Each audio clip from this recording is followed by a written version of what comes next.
तो जदों भी कोई मुसीबत परेशानी होवे उदों हमेशा अपने बजुर्गों नाल अपने वड्डियां नाल। अस्सलाम वालेकुम जी, तुसी वेख रहे हो मेरा चैनल हड्ड बीती जग बीती। अज नाले नाले तुहानूं मैं गल सुनावांगा, नाले नाले पिंड दा माहौल, ताज़ा हवा ते चारों तरफ जिहड़ा सब्ज़ा है वह विखावांगा। अज तुहानूं मैं जिहड़ी गल करांगा वो गल है तरबीयत दी ते माहौल दी। जिथे इंसान की जिंदगी विच तरबीयत बहुत ही अहम किरदार अदा करती है, उत्थे माहौल का भी बड़ा असर हुंदा है। एक बादशाह सी बड़ा सख्त, उन्हें दरबार लाया सी। उन्हें सवाल किया कि तरबीयत अहम है या माहौल। तो एक वजीर उठिया, उन्हें कहा जी तरबीयत भी अहम हुंदी है तो माहौल का भी बड़ा असर हुंदा है। उस वजीर का एक मुखालफ सी, हासद सी, उन्हें आख्या बादशाह सलामत, यह सारिया गल्लां ने, सब तो वड्डी चीज़ है तरबीयत, माहौल कोई चीज़ नहीं है। बादशाह सलामत ने जिस वजीर ने कहा सी कि माहौल का भी बड़ा असर हुंदा है, उन्होंने आख्या कि तेरे को 1 महीना टाइम है, तू अपनी गल नूं साबित करना है।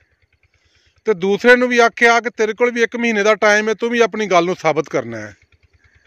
जिन्हें कहा सी ना कि तरबीयत का असर हुंदा, उन्हें कहा जी मैं हुणी साबित कर देना। उन्हें कहा कर। थोड़ी देर लोगों ने एक सीन वेख्या, एक चीज़ वेखी कि 4 बिल्लियां ने, उन्होंने अपने हत्थां 'च प्लेट फड़ी है, हर प्लेट 'च एक मोमबत्ती है। वो बड़ी तरतीब नाल दरबार 'च दाखिल होईयां ने ते चक्कर ला के ते हाल चों उस दरबार चों वो बाहर टुर गईयां ने। यह सब कुछ वेख के बादशाह बड़ा मुतासर होया। उन्हें कहा वाकई बई बिल्लियां ने, एक जानवर है तो किड्डी तरतीब नाल प्लेट फड़ी है, मोमबत्ती जल रही है, डिगन नहीं दिती। तो ये भी तेरी गल सही है। उन्हें जिहड़ा आंदा सी ना माहौल का बड़ा असर है। उन्हें कहा भी वजीरा तैयार हो जा, तगड़ा हो जा, हुण तू साबित करना है, तेरे को 30 देने, नहीं तो तेरी ना धौन ला देनी है मैं।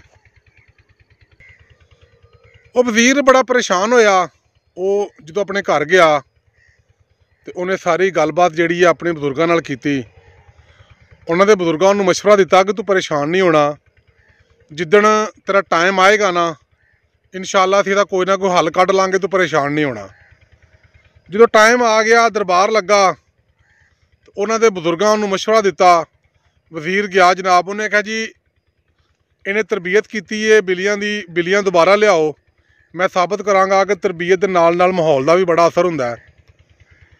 वो जैसे ही बिल्लियां चारे तरतीब नाल अंदर वड़ियां ना, वो वजीर नाल एक थैला लैके गया सी। उस थैले में 15-20 उन्हें चूहे पाए सन, छोटे वड्डे मुख्तलिफ उमरां दे।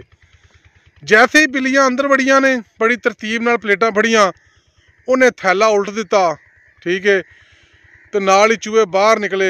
बिल्लियां प्लेटां भुल गईयां, मोमबत्तियां भुल गईयां, तरबीयत भुल गईयां। उन्हें जनाब चूहे फड़ने शुरू कर दिते।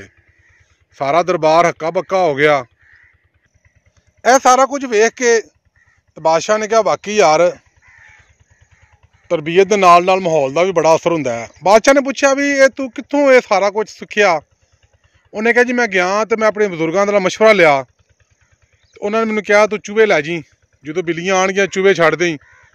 तो जो कि बिल्लियां की फितरत है चूहे फड़ना, वो सारा कुछ भुल के चूहे फड़ना शुरू कर देनियां, क्योंकि उत्थे चूहे दरबार च नज़र आउणगे तो आप ही फड़नगियां। इत्थों सानूं 2 सबक मिले ने कि अच्छी तरबीयत ते अच्छा माहौल बहुत जरूरी ने। तो जदों भी कोई मुसीबत परेशानी होवे उदों हमेशा अपने बजुर्गों नाल, अपने वड्डियां नाल, अपने घर दे, मुहल्ले दे, शहर दे, अपने जीदोकार दे जिहड़े सियाणे बजुर्ग ने उन्हां दे नाल मशवरा जरूर लिया करो। मेरी गल सुनन दा ते खेत पैलियां वेखण दा तुहाडा बहुत शुक्रिया। शाद रवो, आबाद रवो।